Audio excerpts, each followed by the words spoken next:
Welcome to Extraterrestrial Reality. Recently, Dr. Stephen Greer, UFO guru, who's been trying to fight for disclosure for decades now, he announced that basically he's forming a PAC, a political action committee, in an effort to get politicians on his side with regard to disclosure. Basically, unfortunately, the way Washington is set up, that if politicians aren't receiving campaign contributions, then they're not going to do anything for you. So that's how it works. I mean, they're basically paid off. These are legal bribes, and unfortunately, Greer recognizes this. Unfortunately, he points this out, but this is the only thing he can do. He said, in an effort to move things forward on a political front with regard to disclosure.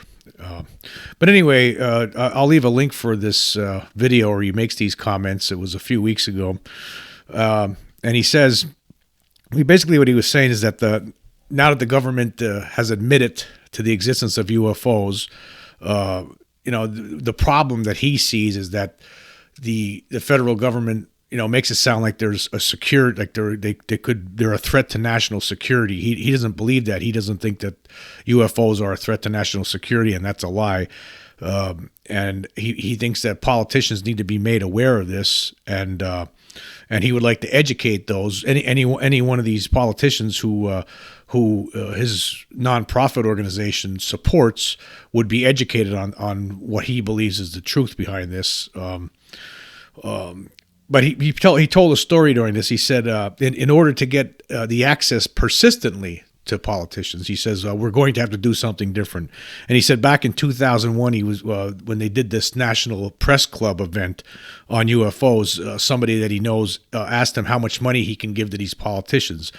And he told this person that he's not set up to do that he only has a nonprofit group. And then this person that he was talking to said, well, they're not going to listen. They're just not going to listen.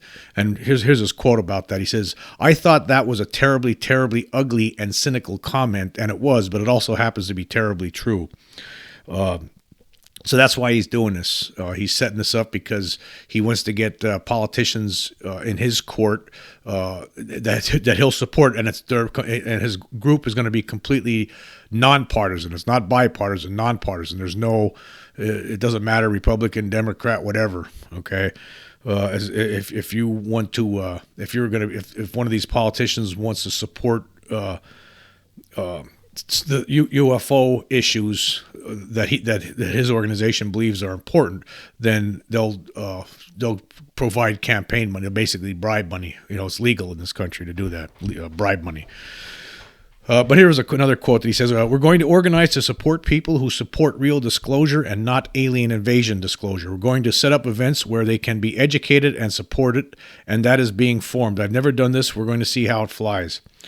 Well, see, from Greer's standpoint, he doesn't if his belief system, for whatever reason, he believes that there's no threat whatsoever from aliens. I don't know how he knows this, but that's his position. I just don't know how he knows this. But I'm not going to talk about that right now. We'll talk about why this is a shame that the way things are in this country is that, and it just goes to show how the regular Joe out there just will never win here because of the way this is set up. I mean, this could be any kind of situation. I mean, you could complain to your politician all day long if you're not some corporation that's providing the campaign funds, then they don't really care if you get what you want or not, and that's an unfortunate reality in Washington D.C. in this country.